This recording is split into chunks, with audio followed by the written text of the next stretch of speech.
Всем привет! Сегодня я буду штробить под кольцевое армирование 4-го ряда. Почему именно 4-й ряд? Да потому что так я совмещаю подоконное армирование и кольцевое. Так я сэкономлю немножко арматуры. В целом это не противоречит стандартам, потому что будет меньше метра между слоями армирования. Итак, что я сейчас буду делать? Я буду делать две штробы 25 на 25 с отступ от края 60 миллиметров. Что мне для этого понадобится? Для этого я возьму дисковую пилу. Для этого я возьму направляющую для дисковой пилы. Обязательно средства индивидуальной защиты. Маска и очки. Итак, приступим.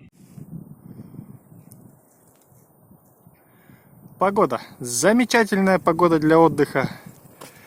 А для работы я это называю пекло. Вот это вот солнышко сейчас еще даст мне жару. Но настоящий самостройщик ничего не боится. Ему не помешает ни хорошая, ни плохая погода. Потому что я строю для себя. Поэтому мое желание и мое стремление достичь своей цели поможет мне превозмочь любые невзгоды. Как там в той песне поется? Что нам снег, что нам зной, что нам дождик проливной, когда затеял самострой. Очередная пара перчаток приказала долго жить. Такие вот перчатки я использую на стройке. Это перчатки с Леруа с двойной обливкой. Живут, пару недель, наверное, живут при умеренной эксплуатации. Остальные, которые я пробовал, живут намного меньше. Ну все, поехали. Сразу уточню, что так как я армировал железной арматурой, то армировал я 4-й ряд. То есть непосредственно ряд подоконника. Потому что окно у меня начинается уже выше 4-го ряда с 5-го. Если бы я армировал чем-то другим, например, базальтовой сеткой или перфолентой металлической, тогда бы мне пришлось армировать 3-й ряд между 3-м и 4-м. И тогда бы у меня не получилось бы совместить кольцевое армирование и подоконное.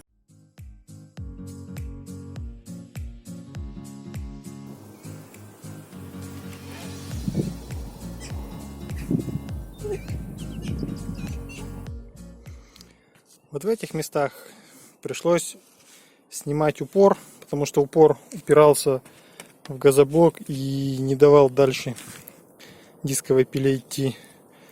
Я потом снял упор и уже без упора допилил все углы так, как мне надо, чтобы я мог дальше свободно достать эти вот кусочки, выломать.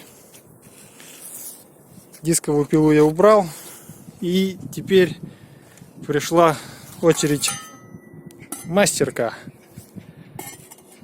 Мастерком мы будем вот так вот ломать и вытаскивать потом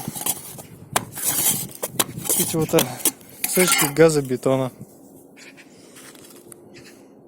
Вот так. Теперь мне предстоит пройти таким образом весь фундамент. Работа несложная, так что в путь! Что еще хочу сказать? На самом деле я делаю канавку не 25 на 25, глубина у нее 25, а вот ширина чуть-чуть поменьше. Ширину я делаю где-то 22 или 23 миллиметра. Зачем я так делаю? Я делаю это потому, что так он намного лучше ломается.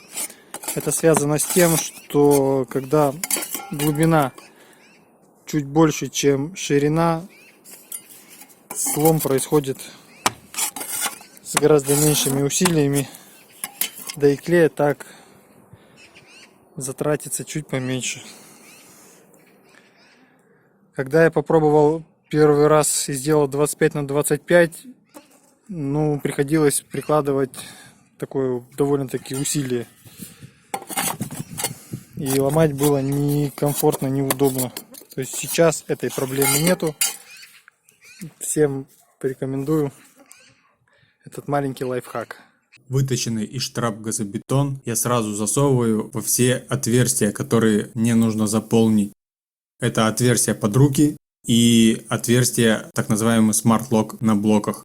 Это нужно для того, чтобы при последующей кладке блоков тратить меньше клея, потому что клей очень хорошо заполняет все эти отверстия, и это лишний расход.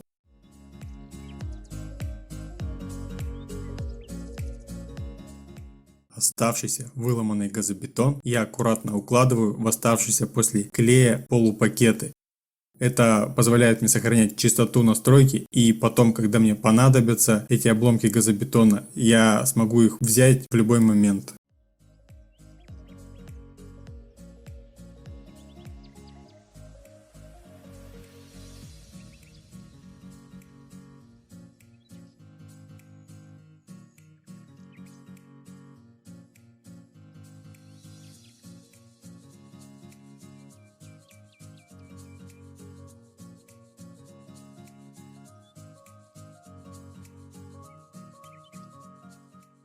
Напомню, что по нормативным документам расстояние между слоями армирования не должно превышать 1 метра.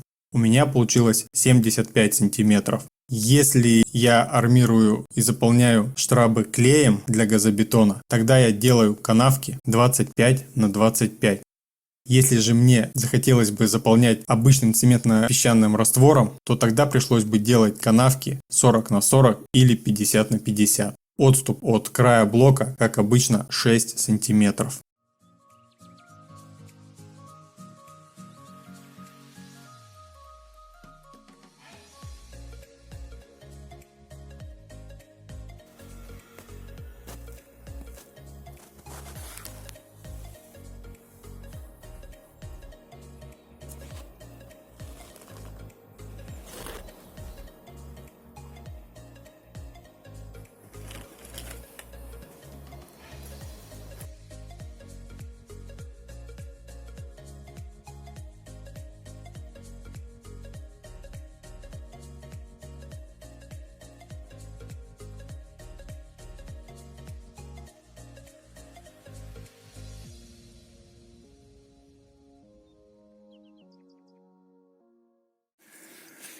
После примерки всех арматурин я их достал из своих пазов.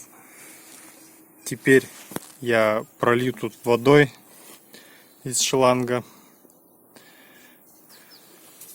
чтобы максимально обеспылить и выровнять впитывающую способность канавок, чтобы сразу всю воду с раствора не забирали.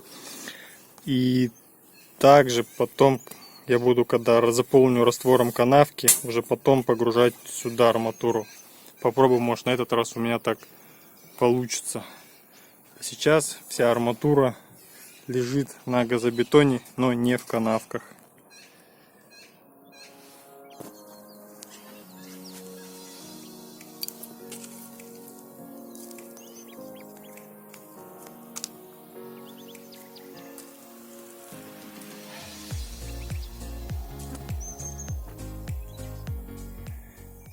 Теперь я пройдусь тут везде со шлангом, все пролью, а потом буду замешивать клей.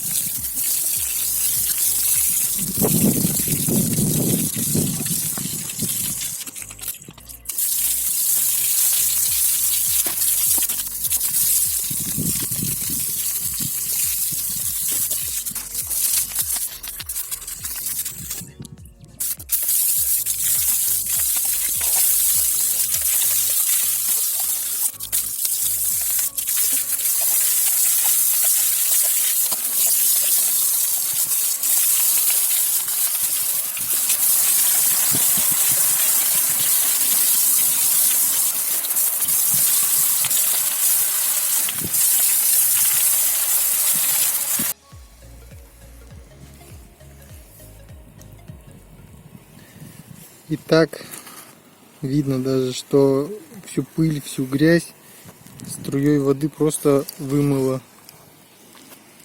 Поры чистые.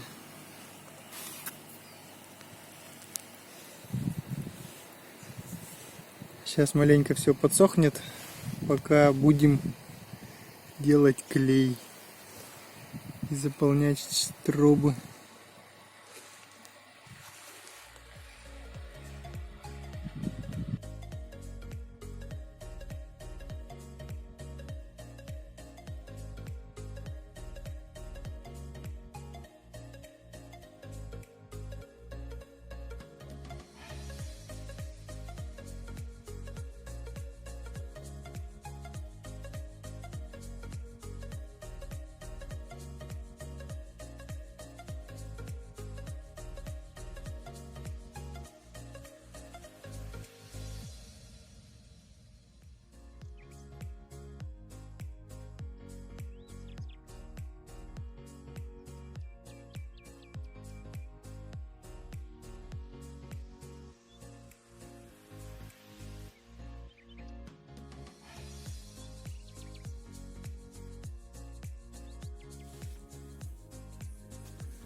Итак, армирование 4-го ряда закончено. На это у меня ушло 3,5 мешка клея, 18 прутков арматуры 6-метровых диаметром 8 мм. Ну вот, собственно, и все. И почти 2 дня. 2 раза по полдня и сегодня целый день. Вот столько у меня занимает армирование. Не знаю, как у вас, пишите. Порадуюсь, хоть может кто-то быстрее умеет это все делать, да наверняка. Ладно, прощаюсь со всеми. Сейчас мне пора домой. Надо маленько отдохнуть, а завтра на работу. Если видео понравилось и оказалось полезным, то ставьте лайк, пишите комментарии и делитесь видео в соцсетях. Подписывайтесь на канал, чтобы не пропустить новые видео. А я говорю всем до свидания, до новых видео.